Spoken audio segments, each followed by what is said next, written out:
What's up, everyone? Let me bring this closer to me. Come on closer to me, girl. Light my love. Anyway, check it out.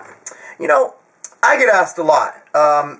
It's what happens when you're 5'6" and weigh 250 pounds, you're 7% body fat.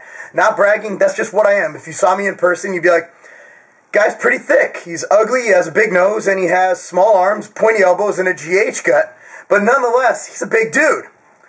And I get a lot of questions. A lot of kids come up to me at my gym. Van can attest to this. I'm always answering questions and always saying the same thing. People who have no medical reason to exogenously, which means from the outside. Endogenous means created by your own body when referring to this. Exogenous means, for example, introducing a hormone into your body that's the direct hormone, such as testosterone. And I get asked a lot by people who have no reason. They're healthy young males who can honestly improve their physique with diet, training, and supplementation. Even just diet and training. And maybe some whey protein, fish oil, you know, stuff for overall health and just getting in their protein needs for the day. And they ask me about starting on a cycle and doing this and doing that. I'm kind of skating a fine line in talking about this, because all we're going to see in the comments section, I'm going to try not to delete anything, you know, say what you want. I usually let things fly unless they're just outright mean. Here's the deal. Not going into my medical history, and that's the reason I'm never going to go into that. It's nobody's fucking business. What I do, what I'm prescribed, if I'm on Prozac, that's nobody's business. That's the business between myself, my doctor, and my family, and God. I do believe in God. So, here's the deal. If you are a healthy young male considering, you know, using something to enhance your physique, such as steroids, I recommend that you don't. And it's not just for health purposes. Here's the deal. In all the studies, you know, the DEA was against the banning of steroids in 1990 when they were made a Schedule III drug. They were against it. They said this makes no sense. No one has died from it. We're not going to be able to enforce it. It's a stupid thing to do. The government went ahead and did it anyway. In my opinion, it was in some cahoots with, you know, cahoots. That's kind of Hebrew sounding, isn't it? With the pharmaceutical companies. But, you know, it is what it is. They're illegal now. Here's my issue with it. It's even my issue with the over-the-counter hormones, your Superdrols, your Halodrols, your Halo tests, your whatever the hell they're called. And that's the reason, is that you're just creating more havoc. Havoc, there's another one. You're creating more stuff for your body to deal with that you don't really have to do. Keep in mind, when you come off of a cycle, I've had a lot of people email me, they can't have a sex drive, they can't get a hard on. I think the twins even talked about when they tried andro back, because Mark McGuire did, they had something they called accordion dick. It's where you go to put it in, and it just kind of falls through, you know. Never had it happen to me, right? But here's the deal. What you're doing is you're essentially taking your body and making it cease production of its own hormones. And what that does is when you stop it, you're looking at a whole realm of issues that can happen. I'm not talking severe health issues. I'm not talking your liver falling out. Because, you know, if you read the research and the data, much of the stereotypes and the bad stuff said about what steroids can do, it's propaganda. It really doesn't happen. I mean, why is Arnold still alive? Back in his day, they used to take oral steroids, D-bol, literally by the handful. I mean, I worked at Weider, I heard stories, I saw things, I know what's happening. No way would these guys still be living. You know, enlarged heart, this and that. You look at a lot of guys living to late ages, not going to say names, who've been on a lot of stuff throughout their life. So that's fully overblown. What I'm looking at is why. For vanity, for whatever, to be the big guy on the beach. And to that I say, before you even think, if you have no medical reason to do it, before you even think of going to that level, if your dreams are to be an IFBB pro, let me put it this way, you're not going to make money unless you're in the top 3. And even then, you're not going to make super money. You're not Alex Rodriguez money. You're just going to make upper middle class money. You know, you're not going to be Mitt Romney. You're going to make upper middle class money. That's about it. You get some sponsorships, you win some prize money. Okay, you win $200,000. That's great. After taxes, cut that shit in half. And then, that's besides the point, but let me put it this way. You're not going to be a multi-bazillionaire being a bodybuilder, and that's if you're in the top 3. If you're like most IFBB pros, you're broke as fuck. You don't have money, and you're emailing me, company owners, to get a supplement-only sponsorship. It is what it is, man. There's no money in IFBB bodybuilding. So if you're looking at it as a career choice, I highly encourage you to stay in school and learn about business. Another thing is you're just creating more havoc on your body than it really needs.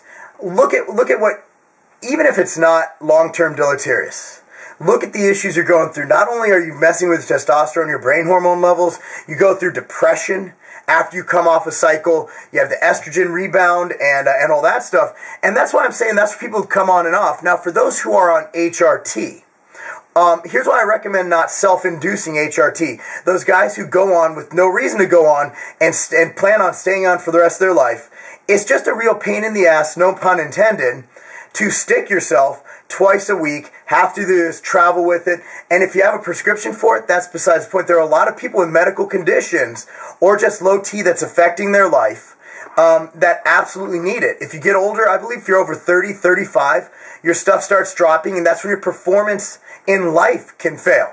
I actually read a report the other day, I posted on Facebook, it was a couple months ago, about a lot of Wall Street executives with their long hours, and they're demanding, energy-demanding jobs, you know, having to go on testosterone because they're in the low level where a doctor would prescribe it.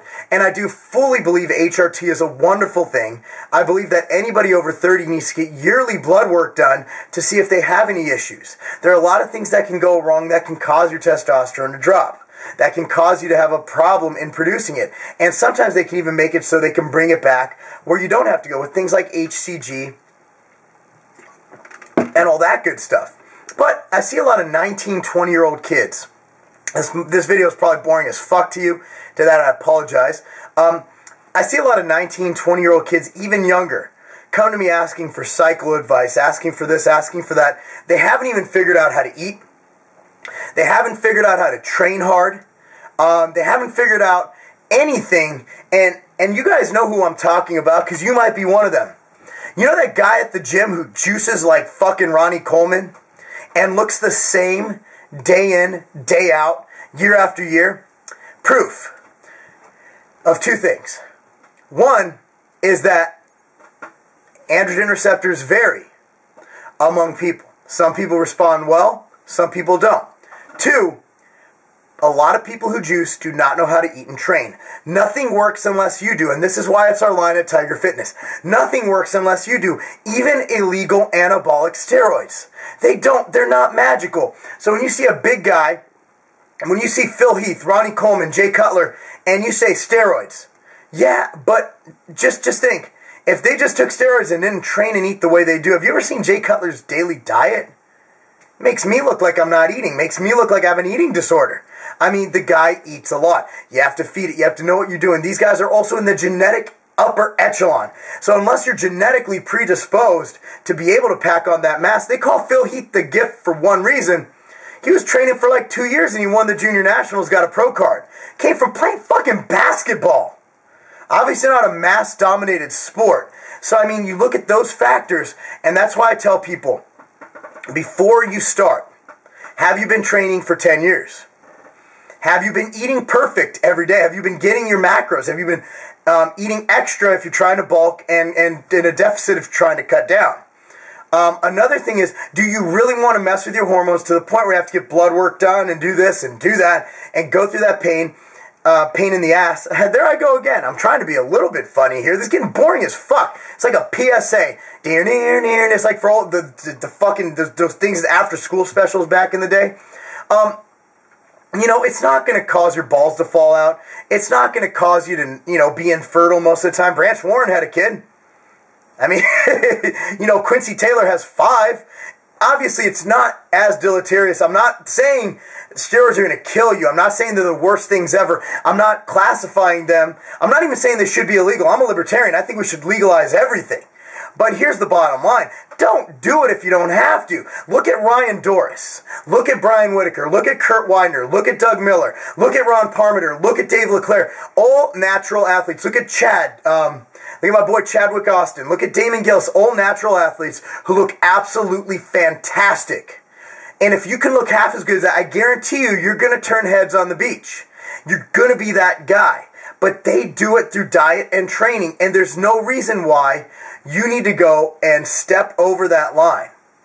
Try to be natural for as long as you can until the medical community, your doctor, who you know is anti-steroid, says, you know what? Your shit's fucked up, man. You need to do something about it.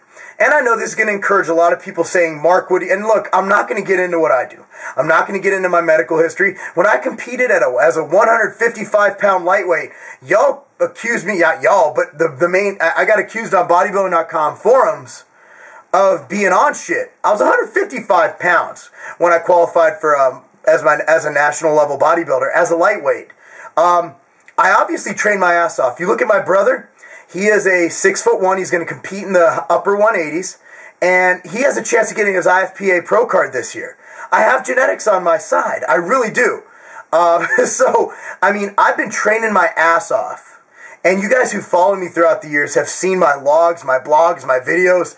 I mean, I haven't just like overnight shot up from, 120 to 250 pounds. I've been training like a madman, and I take this shit seriously. So, before you go commenting and trashing me in the comments section, which I know you trolls love to do, think about the message I'm trying to get across. I'm not being holier than thou. I'm not saying I'm this, I'm better than you, you're not this. I'm not doing that. What I am doing is encouraging people to think before they act about the long-term consequences of their present-day actions. And that's where I think once we get that across, we'd be able to have people who have everything thought out, who aren't going over the line, who are doing the research, who aren't hurting themselves, who aren't doing it unnecessarily. And that's what gives things a bad name, when people abuse. And so, to that I say, stay natural as long as you can, unless you have a medical reason to do it.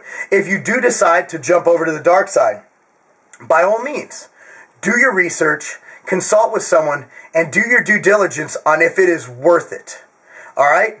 I really appreciate you guys listening to this. I just had to clear the air. I've been asked a lot, and also for people who follow me, who send me emails, hopefully they see this video, and they know right off the bat, I'm not going to recommend a cycle to you if you're 20 years old.